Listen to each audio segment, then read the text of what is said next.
Today I'm super excited to bring you guys something a little bit different, and that's a bit of a Q&A with my sister Kristal, who's had 3 children over the last 4 years, as well as bought 5 investment properties over the last 6. Hopefully after today's video, you've got some tips, tricks, and had a bit of a laugh so that you can go out there and set your family up for financial freedom. Sweet, Chris, well, welcome back from maternity leave. It's so good to be doing this with you again. I know, a bit rusty around the edges, I think, but I'm excited.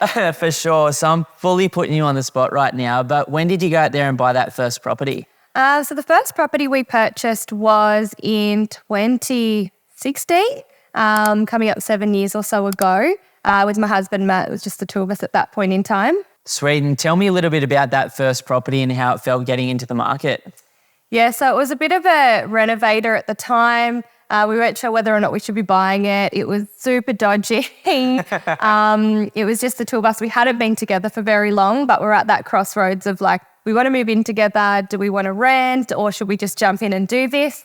So it was a little bit scary, a little bit of the unknown, but at the time, interest rates were pretty high, but AFRA was pretty easy. So we were able to capitalise on the deposit that we had, buy that property, and then my husband, being a carpenter, spent some time over the following years renovating it and making it our own. You know, so at that point, we'd been working together for a little while already. You were already like very, very, very educated. I think at that time, Coolum hadn't really done too much in the 10 years leading up to that point, and you sort of got in that pre-COVID, like perfect time to hit the Sunny Coast market.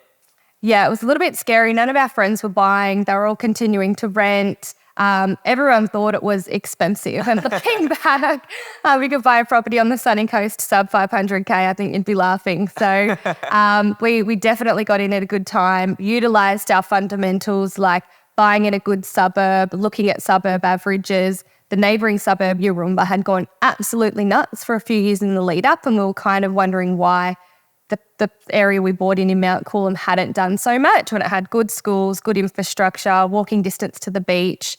So yeah, we put our money in a really smart place, I think, looking back.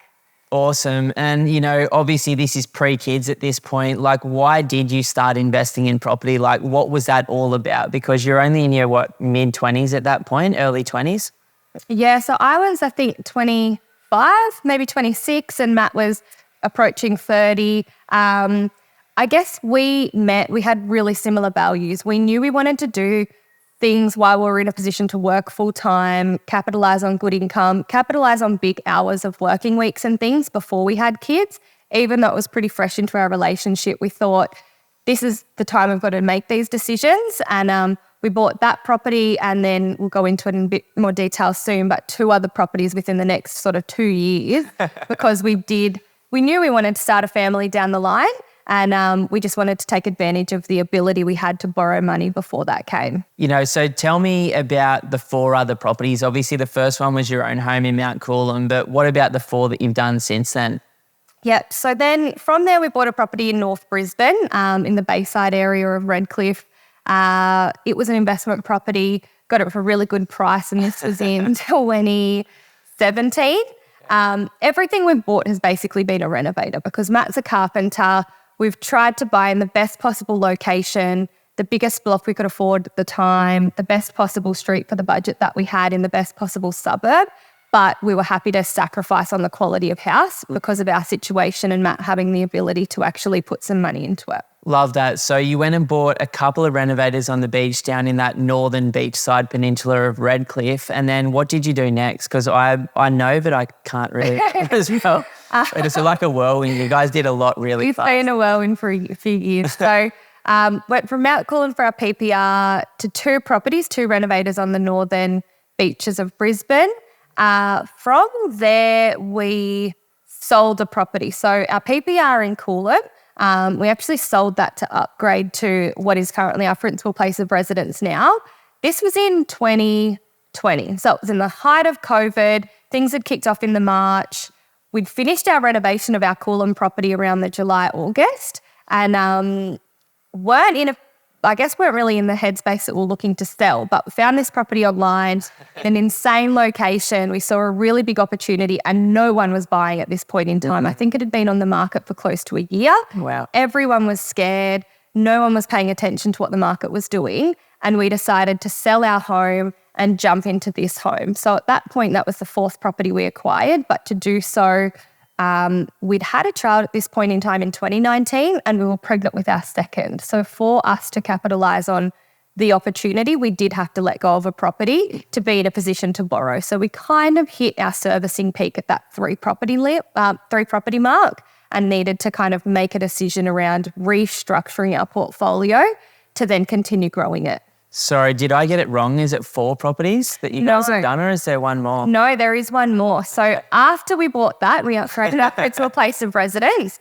One of the renovators in Brisbane, we also decided to sell and put into a property at the same time. So these both settled around that December 2020 mark. So we moved into our new PPR.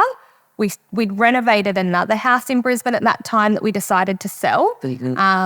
This was as things were starting to go on the up with COVID. So the really scary start of the year from COVID had kind of passed.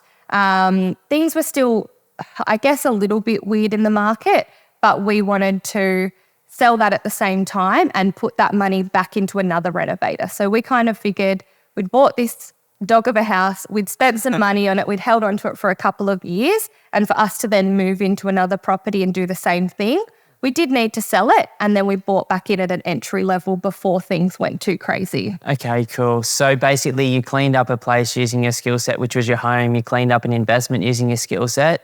You sold them both, you paid the tax, then you reinvested in a home with more upside as well as another investment to go again. Yep, exactly. Now, I'm pretty sure you guys have sold some of those properties since then as well, just to obviously take a bit of the edge off these interest rates / stage of life with 3 young kids. Yeah. So in this time, we've now had 3 kids. So I think it was about the middle of last year, so 2022. At that point, we were still holding 3 properties, our own home and 2 investments. At that point, we decided to sell one of the 2 investments. We knew interest rates were on the rise. We had a feeling if we held it for too much longer that maybe there'd be a little bit more stock on the market, a bit more competition. So we decided to sell that before our third bub was born. Yeah. Park some money in the offset account for the next few years. Our plan is to reinvest what we made off that property. But for now, it puts us in a comfortable position to put that money in the offset account, feel quite safe while the kids are still young. So we've only got when our third was born, we had a 3.5-year-old, a 2-year-old and her. Now I've got a 4-year-old, a nearly 3-year-old and a 6-month-old. So for that, a few years until they're all in school and the costs in our lives begin to change and my ability to work increases again, we're sort of just taking advantage of cruising. We've got one investment property still in Brisbane, our own home. We've done some work on that property, which we were able to do off the back of selling that home or that investment. And now we're just, looking to kind of sit still for a few years while the kids are young and take advantage of this time. No, I love that. So looking bigger picture, because obviously as parents, I've got 3 kids as well and I've invested through that journey. Sometimes like you, I've just sold a couple of properties to take the edge off and done nothing for a few years. And then other times like you, I've been active and bought a couple of properties in a year. But, the ebbs and flows of being a parent and how the banks see us as parents, as investors as well. But, it's pretty tricky with a 6-month-old to think longer term, obviously. But what is the vision for you and the family moving forward? Oh, a couple of full nights sleep. I'll just be staying and sleep. But, nappies. Yeah, no nappies. Yeah, maybe the bank will look at us better when we're not spending $1,000 a week on napping. No, but really, long term, in the next couple of years, our 2 older kids will be in school. That'll give me the ability to work a little bit more. I guess at that point, we're hoping that, 1, interest rates have spent the last couple of years coming down or at least stabilising a little bit. Maybe we're able to start saving a little bit more to begin to contribute to that pool of money that we've got sitting there to reinvest. And then probably in 2 years is when we're looking to make another move, whether that's an investment property, whether that's renovating the existing property we've got to try and get a bit more rent out of it. We're not quite sure what it looks like, but we know 2 properties isn't for us. We definitely want to do more projects. Matt's skill set's too valuable for us to kind of sit still for the rest of our lives, and it's not in our nature to do so. So once we've got a bit of that time back in our lives where we can make smarter decisions, the bank will hopefully see us in a little bit of a better light and we can focus on our spendings, focus on our I guess, lifestyle, focus on saving a little bit more, all of that will hopefully put us in a position to have money to put towards another investment in a few years. And what's the long-term vision? Like, let's say that the kids have finished high school and, if they're anything like we all were, then they'll be off doing their own things, whether that's having fun, traveling, going to uni or starting businesses. Like, what do you and Matt want in your future to create like that security and that sort of financial freedom longer term? Yeah, so our end goal is sort of, I guess we've got a real passion for developments or major renovations and things like that, like buying the properties that seem super undervalued, putting some money into it, and that short-term kind of, not flip, but that short-term kind of climbing the ladder, I guess, through property, just because neither of us can really sit still. I've got a real passion for the design side of things. Matt's got a passion for the building. So I'd love to get to a point where we don't rely on, I guess, an income from work. We can basically do that as a bit of a passion project. And every few years, we're in a position to buy a property, do it up, sell it, and in the meantime, travel, because we're not having to be hands-on in an employment role or anything like that. This is sort of 15, 20 years down the line, we're able to retire and maybe 6 months of the year we work on a project and the other 6 months of the year we're traveling, spending time with kids. Who knows what that really looks like at this point in our life. But I guess even in the lead up to that, we want to be able to take the kids out of school in holidays. We don't want to be relying on income solely from our work to then be able to do that. We want to know that if we're away, we're still got income coming in. So a little bit of passive income is important. Passion projects are important, and travel and lifestyle and things like that. That's really the key for us. Man, sign me up. I'm so down. That's obviously we come from the same background, and so does Matt, and so does my wife, Lisa. And same thing for me. Like, I'm really obsessed with the idea of having my own home owned outright, a small number of properties that produce a bit of a passive income. And then I'm not one of those people that can sit on the beach forever. I can definitely sit on the beach for a while though and catch some sweet surf. But, I like contributing. I like helping other people. And the same as you, I love projects for the fun of it, but just not too many at one time, which I've done in the past. It sort of burns you out. So my next question was sort of how, as you've had the 3 kids, have your values and priorities as a person, a mum and an investor sort of shifted? Because I've seen a big change from when you and I were sort of buying 150 properties a year, just the two of us together, to this stage of life where obviously kids are so important to both of us now. Definitely. So I guess from a business perspective, I was really all about the grind. I loved I liked working hard. I loved sort of the status, I guess, that came with being in a role that demanded a lot of you, and then having that ability to buy investment properties. I went through this space of I want to have more to be more. And I thought the number of investment properties sort of was my value as a person. And then I had my first kid and was like, oh yeah, I don't think we need any more. I want to have that balance. And then as you have more kids, you need the balance. I am in a very privileged place where I can step back and say we're in a good enough financial position that I don't need to go back to work 5 days a week. Matt runs his own business, so he picks and chooses the days that he works or has the team of guys on site when he gets home early and things like that. So we are very, very lucky that we put the foundations of investing in place before we had kids, so that now we're not having to grind as hard.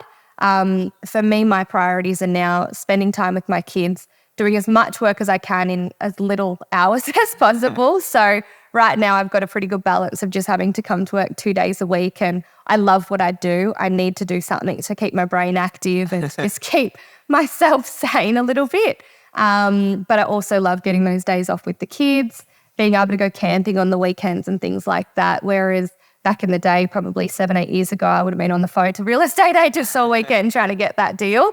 But now, now it's a little bit more important to be present with my family when I'm off work and just make those hours that I am working as valuable as possible. No, that's beautiful. Obviously we went super, super, super hard. I had a couple of kids when I was going that hard and sort of recognized what I was missing out on by doing that. And so it's not that either of us want to stop moving towards our longer term vision. It's just, I think, really important to find that balance and like living your values on a day-to-day basis so that you're feeling fulfilled as a person and as a parent, and the kids are getting the best of you versus coming home washed up, exhausted, and them getting the worst of you, which unfortunately mine have in the past. My last question though is kind of like for all of those people out there that either are starting to think about investing, actively looking to buy their first investment or second investment as a family, or maybe they own their own home and they're looking to invest off the back of that, but are at the same stage of life that we both are, which is young kids, work, pressure, lack of sleep, and all of the other stuff. Yeah. What advice would you have for them, or what advice would you have had for yourself 5 years ago, knowing everything you know now? Of course. Well, I'm very grateful that, like I said before, we invested a little bit before kids came along. But if you're just starting out or you're looking to capitalize on where you are currently, my advice is do it. It does feel scary. Like I said, when we were at that crossroads of 3 properties looking to upgrade our principal place of residence, we had a 16-month-old baby, about to have another baby. At that point, I was working a little bit more. But I feel like if we never made that decision, we wouldn't have put ourselves in the position we are today. And I think looking back, I'd regret more of the decisions I didn't make than making that decision. Debt does feel scary, and don't get me wrong, we're in a crazy time at the moment where living expenses are really, really high. Everything is costing quite a lot. Kids demand a lot of us, life demands a lot of us. But if you're in a position to do something, getting into that debt that's working for you, I couldn't recommend it highly enough, because it does put you in a position where it feels quite scary today, but down the line, you're going to thank yourself for looking back and going, holy crap, I can't believe I bought that property for the price I got it. Or thank God my investment property is paying me X amount per week, because it means that's a day a week less that I actually have to be at work, or that covers the daycare expenses or something. Like, these are things that your investment properties can help you work towards over time so that you can be with your kids more, even if it feels scary today. No, I'm so grateful, Chris. Like, it's epic to hear your perspective on all this stuff. And to be honest with you, it was like Kristal making really firm decisions for her health, her future, and for her family that kind of inspired me personally to really start going, well, it's actually not just about the hustle. It's not just about the grind. It's not about who has the most properties wins longer term. It's about enjoying your day-to-day life. And we're both big believers in having the best time and working towards financial peace and financial freedom in the future. For those of you who are families out there who are seriously thinking about investing in the next 12 months, we'd love to offer you a one-on-one strategy session. All you have to do is go to www.pumkedonproperty.com, click that free strategy session button, and we can talk about where you are right now, where you'd like to be longer term with your family. We can share some really good ideas with you, and then you can go and smash that on your own, or potentially become one of the extremely small number of clients that Kristal and I help each week with our experience. But either way, we truly do wish you all the best on your journey, and hopefully you make some great decisions while your kids are still young. Woo! That's a wrap. That's a wrap. That's cool, it. bro. Yeah. Oh, sweaty. So sweaty.